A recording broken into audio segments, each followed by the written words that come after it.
And we are going to progress into our next conversation, and that is your favorite baseball team, both of yours, Chicago White Sox. Guys, state of Chicago White Sox. Let's talk about it. Are they going to trade everybody or what? What's going to happen? I mean, it's not pretty. Yeah. Are you in the camp of burn it all down? It's tough because I think, honestly, here's my problem with the Chicago White Sox is I don't think the Chicago White Sox know what they want to do. That's fair.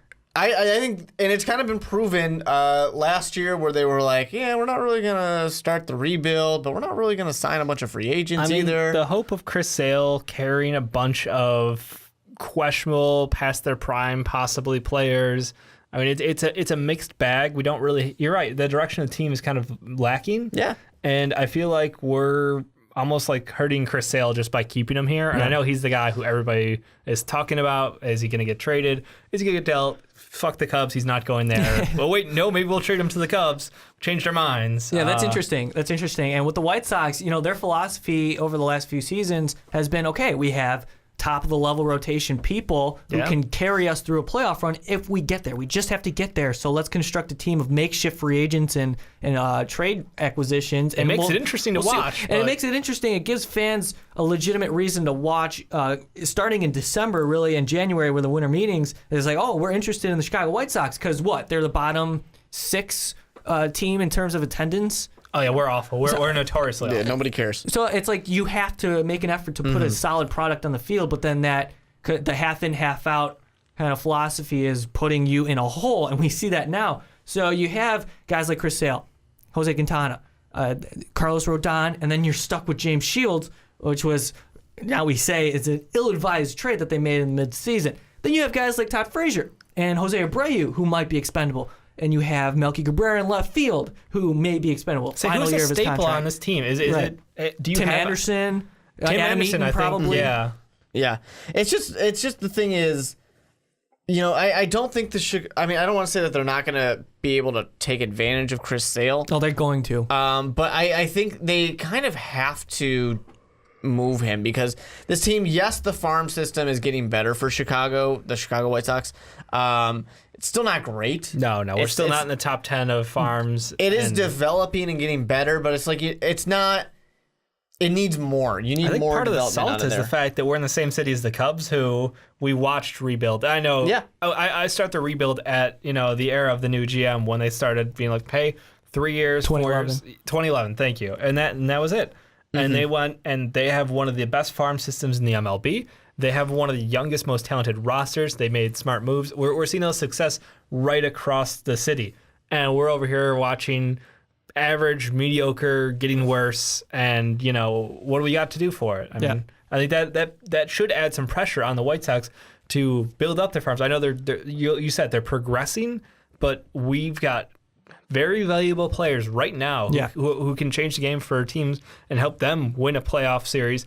And we can go get young talent for it. Sure. I often compare the White Sox situation to what the Yankees did at the deadline this past season, what they did with their 2 quality arms. Man. They nailed it. They totally rebuilt their farm system, and they have players, young players, impact players that they can put into their lineup immediately. And they're having, obviously, a say in where this Yankees team is going to go. And if you're the White Sox, do you do the same kind of thing where you say, okay, we're going to shop Chris Sale, give me what you got as much as you can, because let me tell you, this guy is worth an Alex Bregman, worth a Yoan Moncada, worth Andrew Benintendi if they do decide to move him, which I think they will. And I think they're going to get a haul. It's just, how are they going to play this market? Because this market knows that Chris Sale is the top commodity. Obviously, cost control for the next 3 seasons. One of the best contract pitchers. is just fantastic. Absolutely, too. and that just increases the value. So you're the White Sox, you got to capitalize, and it sucks because you're the White Sox. You have this once in a lifetime kind of pitcher on your team, and the state of their franchise. You have to be able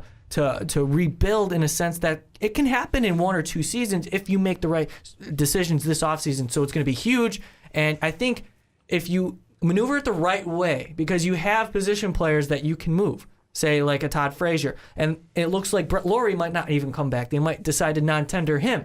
So there are these different situations for the White Sox they're dealing with, but you got to capitalize right now.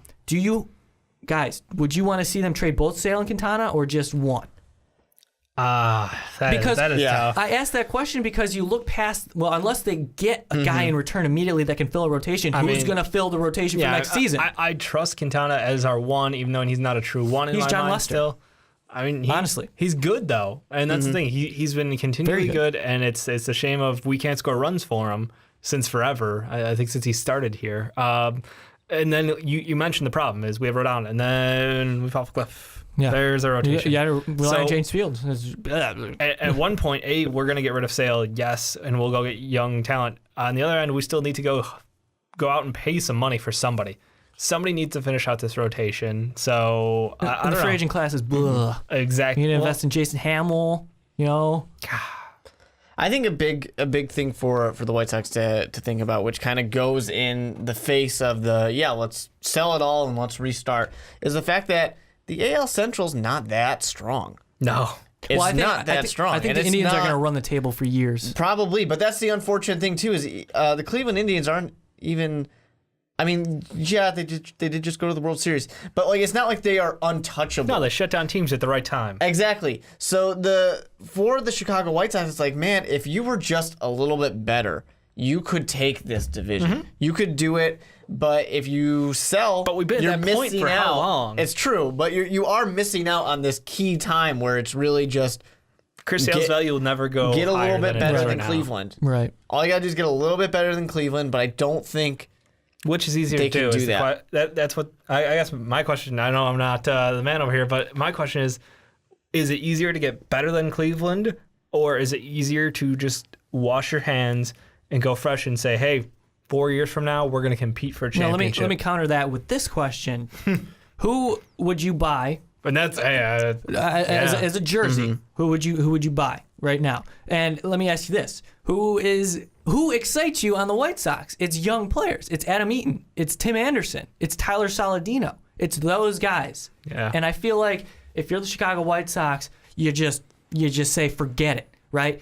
I don't care if fans don't show up. They don't show up anyway when it comes to August and September. You got to get a product that they can say, okay, we believe in this, we're going to commit to it, and we have a sense of direction. Because similar to the Chicago Bulls, half in, half out philosophy doesn't necessarily, you're going to be mediocre or even relevant. Same ownership. Right. And that goes to ownership. We talk about the Chicago Bears ownership. It's like, God. Yeah. You look at the Chicago White Sox. On the business side, the meetings have been had for the Chicago White Sox of, hey, we have lost the next 5 years of Chicago baseball fans. We are not winning this battle. We know it's going to be empty. We know everybody's going to be at Wrigley. Maybe this is the time where we can suck. They can quietly suck. And you know what else? You can suck and have a purpose.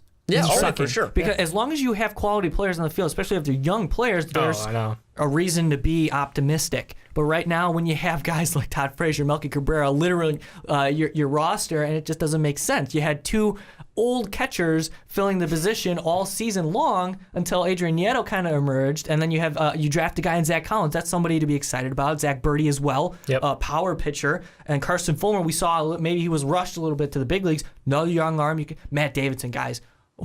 Bad right now. He does not look good. He does not look good. But you didn't really give up much to get him. So I mean, I think jury's still out on that. But you're right. There's hope for the future. But I think you're right. You need to get rid of the veterans who are kind of holding you down. See what you got in the farm system, and go out and get more for that farm system. Yeah.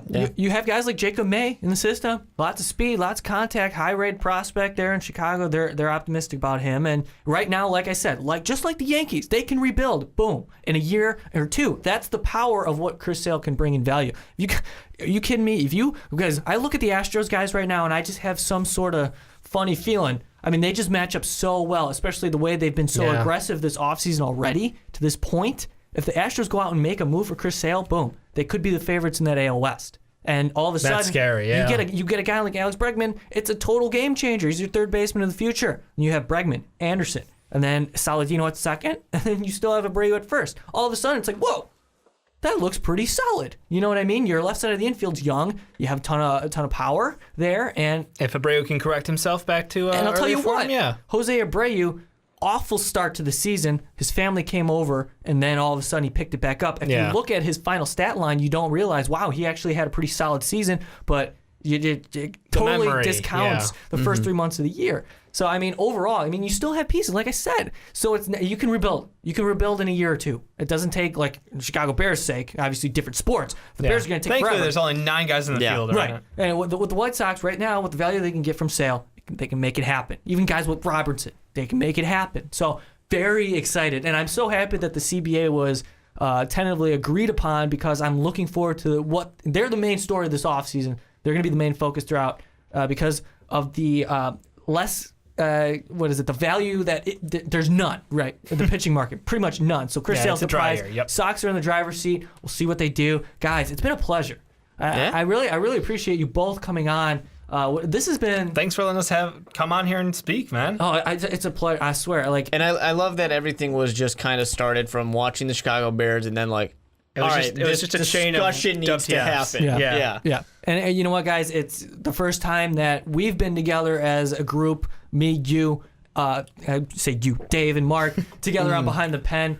You guys have been here since the beginning, and to see where Most Valuable Podcast has grown to, it's honestly something to be proud of. And, we're not done yet, and we have a lot to look forward to, especially in terms of content and the amount of followers that we get. So continue to share, comment, subscribe. YouTube channel is Most Valuable Podcast. Listen to all of our full-length podcasts on blogtalkradio.com/Most Valuable Podcast. We're on Facebook, Twitter, all those social media sites. Just look us up. We're there for you. I'm at Rankin 906. He's at Dave Don't Tweet. He don't tweet. And then Mark Weber, the Mark Weber. Dub and me, sir. Dub and me. Absolutely. So it's been a pleasure. I hope we can do this again sometime soon. We talk a lot of Bears. Hopefully good news coming up, We got to talk Bulls, Dave. I'm going to have you on. We're going to talk Bulls. We can talk Bulls for days. Yeah, absolutely. And like I said, Mark, always fun to work with you. But for Dave and Mark, my name is Mike Rankin. I'm going to end this show now. I thank you all for listening. We will see you all next time. Thank you for listening to this MVP podcast. Follow us on Twitter at Most Valuable Pod for more great podcasts.